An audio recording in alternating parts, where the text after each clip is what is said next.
Riigikogule ettepaneku anda nõusolek Riigikogu liikmed Villu Reiljanil saadikupuutumatuse äravõtmiseks ja tema kohta süüdistusakti koostamiseks seoses kirjalikule ettepanekule lisatud Riigiprokuratuuri taotluse ja kohtueelse menetluse kokkuvõttes kirjeldatud asjaolud.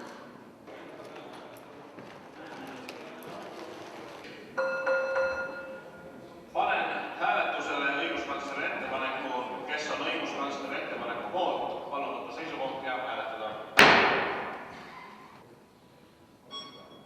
Tulemusega poolt 81 Riigikogu liiget, vastu 2 Riigikogu liiget ja 1 erapooletu Riigikogu liige leidis õiguskantsleri ettepanek Riigikogu toetuse.